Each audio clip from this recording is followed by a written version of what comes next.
നമസ്കാരം. ഞാനൊരു 35 വർഷമായി സിനിമയിൽ. ഇനിയിപ്പോൾ ആക്ടിങ് ക്ലാസ്സിൽ പോകേണ്ടതിനേക്കാളും കൂടുതൽ പഠിച്ചിട്ടുണ്ട് പല ഇതുമായിട്ട്. പിന്നെ നമുക്ക് ഓരോ വേഷങ്ങൾ കിട്ടുമ്പോഴല്ലേ നമ്മളതൊക്കെ പുറത്തേക്ക് എടുക്കാൻ സാധിക്കുള്ളൂ. നമുക്കൊരു അവസരങ്ങളാണല്ലോ. ഇപ്പോൾ ഓരോരുത്തരെയും നമ്മൾ കാണുമ്പോൾ നമ്മളെല്ലാവരും ഭയങ്കര അണ്ടർ എസ്റ്റിമേറ്റ് ചെയ്താൽ അവർക്ക് കിട്ടുന്ന വേഷങ്ങൾ, അതുപോലെ തന്നെ ആ സിനിമ ഓടുമ്പോഴൊക്കെയാണ് നിങ്ങളെപ്പോലുള്ള ആൾക്കാർ നന്നായിട്ടുണ്ടെന്ന് പറയുകയുള്ളൂ. പിന്നെ ഇപ്പം ഈ സിനിമയെക്കുറിച്ച് പറയുകയാണെങ്കിൽ ഇത് എന്താ പറയുക, ഒരു നടന്ന സംഭവത്തെ ആസ്പദമാക്കിയിട്ടുള്ളൊരു സിനിമയായതുകൊണ്ട് ഇപ്പം പലരും പറയുന്നുണ്ട് ഭയങ്കര ക്രിഞ്ച് സീനുകളുണ്ട്, അല്ലെങ്കിൽ പണ്ട് നമ്മൾ കണ്ടതുണ്ട് എന്നൊക്കെ പറയുന്നതിൽ, പക്ഷെ നമുക്ക് പറയാവുന്ന കാര്യം കഥകളും സിറ്റുവേഷൻസ് എല്ലാം ഇവിടെ ഒന്നും മാറ്റമൊന്നും ഉണ്ടായിട്ടില്ല. ഇപ്പം നമ്മളൊരു പഴയ കഥ പറയുമ്പോൾ ആ പഴയ കാര്യങ്ങൾ തന്നെയല്ലേ പറയേണ്ടത്, അല്ലാണ്ട് അതിന് പുതിയ രീതിയിലൊന്നും. പിന്നെ ഈ പറയുന്ന പോലെ തിരക്കഥയിലോ അല്ലെങ്കിൽ ഉപയോഗിക്കുന്ന ഡയലോഗുകൾ പോലും അന്ന് പറഞ്ഞ കാര്യങ്ങൾ തന്നെ പറയണം. അപ്പോൾ ഇതിനെക്കുറിച്ച് മോശമായിട്ട് പറയുന്ന കുറെ കമൻറ്റുകൾ ഞാൻ കേട്ടതിൻ്റെ അടിസ്ഥാനത്തിൽ പറയുകയാണ്. വളരെ ക്രിഞ്ച് സീനുകളാണ് അല്ലെങ്കിൽ മലങ്കൾട്ടാണ് എന്നൊക്കെ പറയുന്നിടത്ത് ഇതൊരു റിയലിസ്റ്റിക് ആയിട്ടുള്ളൊരു ഒരു കഥയെ ആസ്പദമാക്കി ഉണ്ടാക്കിയ ഒരു സിനിമയാണ്. പക്ഷെ ആ സിനിമ റിലീസ് ചെയ്യാൻ സാധിച്ചു. അതുപോലെ തന്നെ വളരെയധികം എഫർട്ട് എടുത്തിട്ടുള്ള നല്ല ഫൈറ്റ് സീനുകളുണ്ട്. അതിപ്പോൾ ഇതിനെ ആക്ഷേപിക്കുന്നവർ പോലും സമ്മതിക്കുന്ന ഒരു കാര്യമാണ്. അവിടെയാണ് നമുക്ക് ഏറ്റവും വലിയൊരു കയ്യടി കിട്ടേണ്ട കാര്യം. കാരണം വളരെ ഫൈറ്റിനെ കുറിച്ച് ആരും മോശമായിട്ട് പറഞ്ഞിട്ടില്ല. ഞാൻ ഈ പറയുന്ന പല ആൾക്കാരുടെയും എല്ലാം കേട്ടതാണ്. അപ്പോൾ അതിന് അത്ര എഫർട്ടുണ്ട്. ഞാൻ ഇതിൻ്റെ ഒരു ആരംഭഘട്ടത്തിൽ പറഞ്ഞ കാരണം പണ്ടെല്ലാം നമ്മൾ ഈ പറയുന്ന, ഞാൻ 93 സിനിമയിൽ വന്ന ആളാണ്. അന്നൊക്കെ അത് മുതൽ 2000 വരെയുള്ള സിനിമകളിലൊക്കെ ഫൈറ്റ് എന്ന് പറഞ്ഞാൽ ആർക്കും വേണ്ടാത്തൊരു കാര്യമാണ്. കാരണം ഫൈറ്റ് എന്ന് പറഞ്ഞാൽ, ഞാൻ നേരത്തെ പറഞ്ഞു, ഡയറക്ടർ പോലും ഫൈറ്റ് മാസ്റ്റർ ഏൽപ്പിച്ചിട്ട് പോകുന്നൊരു കാലഘട്ടമായിരുന്നു. അവിടുന്ന് മാറിയിട്ടിപ്പോൾ ഫൈറ്റ് എന്ന് പറഞ്ഞാൽ അതാണ് ഒരു സിനിമയുടെ നെടുന്തൂൺ എന്നൊക്കെ പറയുന്ന ഒരു ഇതിലേക്ക് വരുമ്പോൾ നമുക്ക് ഭയങ്കര ഒരു രോമാഞ്ചിഫിക്കേഷൻ.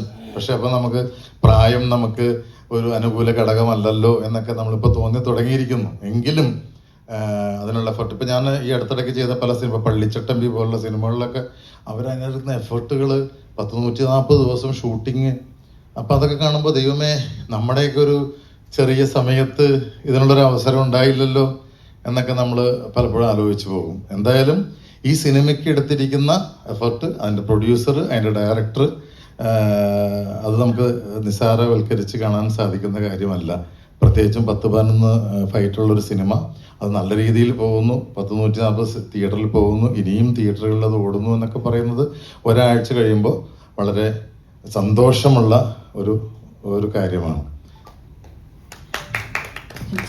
ഓരോ സിനിമയും ശരിക്കും പറഞ്ഞാൽ നമുക്ക് ഓരോ കാര്യങ്ങൾ പഠിക്കാനുണ്ട്, അല്ലെ? ഇപ്പോൾ പറഞ്ഞതുപോലെ തന്നെ ഏകദേശം 37 വർഷത്തെ ഈ ഒരു സിനിമാ ജീവിതത്തിൽ ഓരോ സിനിമയും ഓരോ പഠനങ്ങളാണ്. അങ്ങനെ നോക്കുമ്പോൾ ഈ പൊങ്കാല സിനിമ എന്തൊക്കെ കാര്യങ്ങളാണ് പഠിപ്പിച്ചത്? തീർച്ചയായിട്ടും നമ്മളിപ്പോൾ ഒരു സിനിമയിൽ, പ്രത്യേകിച്ച് യങ്സ്റ്റേഴ്സിൻ്റെ കൂടെയൊക്കെ നമ്മൾ, ഇപ്പം എൻ്റെ ഫ്രണ്ടിൻ്റെ മകനാണ് ഇരിക്കുന്നത്, ഈ കിച്ചു ടെല്ലസ്. അപ്പോൾ ആ പിള്ളേരുടെയൊക്കെ അവരുടെ മനസ്സിൽ, അതുപോലെ തന്നെ ഇപ്പോൾ ഇവിടെ ഇരിക്കുന്ന സൂര്യ, ഇവരൊക്കെ ആയാലും അപ്പോൾ അവരുടെ കൂടെ ചെയ്യുമ്പോഴാണല്ലോ, അവരുടെ കൂടെ അഭിനയിക്കുമ്പോഴാണല്ലോ നമ്മൾ കണ്ടിരിക്കുന്ന സിനിമയല്ല ഇവർ കാണുന്നത്. കാരണം ഇവർ ജനിച്ച് വീണത് ഈ മൊബൈൽ വേൾഡിലേക്കാണല്ലേ. ഇപ്പം എല്ലാവരും സ്വന്തമായിട്ട് ഗംഭീരമായിട്ട് 4K സ്വന്തമായിട്ട് സിനിമ എടുത്തുകൊണ്ടിരിക്കുന്നതാണ് ഇന്നത്തെ പിള്ളേർ. കൊച്ചുകുട്ടികൾ പോലും, ഇപ്പം നമ്മൾ ഒരു ഹോട്ടലിലൊക്കെ പോയി കഴിഞ്ഞാൽ, പണ്ടൊക്കെ നമ്മൾ കുട്ടികളെ 1 വയസ്സ് 2 വയസ്സുള്ള കുട്ടികളെ കളിപ്പാട്ടം കൊണ്ടാണ് കളിച്ചിരുന്നെങ്കിൽ ഇന്ന് മൊബൈൽ കൊണ്ടാണ് ആ പിള്ളേർ കളിക്കുന്നത്. അപ്പന്മാരും അവർ മൊബൈലാണ് കൊടുത്തു കഴിഞ്ഞാൽ പിള്ളേർ ആസ്വദിക്കുകയാണ്. അപ്പോൾ അങ്ങനെ മാറിപ്പോയി. അപ്പോൾ അവരെ ഒന്നും ഒരിക്കലും നമുക്ക് സിനിമ പഠിപ്പിക്കാൻ സാധിക്കില്ല. കാരണം അവരിൽ നിന്ന് നമുക്ക് പഠിക്കാനേ പറ്റുള്ളൂ. അപ്പോൾ അതുകൊണ്ട് നമ്മൾ ഇവരെ കൂടെ ചെയ്യുമ്പോൾ സിനിമയെ നമ്മൾ ഇവരിങ്ങനെയാണല്ലോ കണ്ടിരിക്കുന്നത് എന്ന് നമുക്ക് തോന്നും. കാരണം പണ്ടെല്ലാം നമുക്കറിയാം, പണ്ടത്തെ സിനിമകളെല്ലാം നമ്മൾ നോക്കിക്കഴിഞ്ഞാൽ കാണാം, ആദ്യം ഒരു സ്പൂൺ ഫീഡിങ് ഉണ്ടാവും. ഇത് അപ്പൻ, ഇത് അമ്മ, ഇത് കുട്ടികൾ, ഇത് അമ്മൂമ്മ എന്നൊക്കെ പറഞ്ഞിട്ട്. ഇന്ന് അതൊക്കെ മാറി. ഇന്ന് ഒരു നോട്ടത്തിൽ കൂടി പോലും ആ വീട്ടിൽ ഇന്ന ആളാണെന്ന് മനസ്സിലാക്കും. കാരണം ഞാൻ അങ്ങനെ ഒരു ബ്രില്യൻസ് കണ്ടത് ജോജി എന്ന് പറഞ്ഞ പടത്തിൽ. ആ പടത്തിൽ ഞാൻ ഒരിക്കലും എൻ്റെ മകനായിട്ട് അഭിനയിക്കുന്നവൻ, എൻ്റെ മകൻ ഒരു സീക്വൻസ് പോലും ഇല്ല. പക്ഷെ ആൾക്കാർക്ക് അത് ആദ്യമേ തന്നെ മനസ്സിലായത് ഇത് ഇയാളുടെ മകനാണെന്ന്. അങ്ങനെ അതായത് ആ ഒരു സ്ക്രിപ്റ്റിൻ്റെ ബ്രില്യൻസ് കൊണ്ടും ഡയറക്ടറുടെ ബ്രില്യൻസ് കൊണ്ടും ഒക്കെ പോകുന്നൊരു കാലഘട്ടത്തിലൂടെയാണ് മലയാള സിനിമ പോയിക്കൊണ്ടിരിക്കുന്നത്. അതുകൊണ്ടാണ് നമ്മുടെ മലയാള സിനിമയ്ക്ക് ഇത്രയും അക്സെപ്റ്റൻസ് ഉള്ളത്. നമ്മൾ മറ്റുള്ളൊരു സ്ഥലത്ത് ചെന്ന് കഴിഞ്ഞപ്പോൾ, ഞാനിപ്പോൾ ഈ അടുത്തിടയ്ക്ക് ഒരു കന്നഡ പടമൊക്കെ കണ്ടുമ്പോൾ നമ്മളെയൊക്കെ അവർ കാണുന്നത് വലിയ ആർട്ടിസ്റ്റുകളായിട്ടാണ്. നമ്മൾ പറയുന്ന സജഷൻസും അവർ സ്വീകരിക്കുന്നത് നമ്മുടെ സിനിമകൾക്ക് അത്രയും വലിയ വൈഡ് അക്സെപ്റ്റൻസ് ഉള്ളതുകൊണ്ടാണ്. അതെല്ലാം നമ്മുടെ മലയാള സിനിമയ്ക്ക് വളരെ ഗുണം ചെയ്യുന്നുണ്ട്. അതുപോലെ തന്നെ നമുക്ക് ഇഷ്ടംപോലെ തിയേറ്ററുകൾ കിട്ടുന്നുണ്ട്.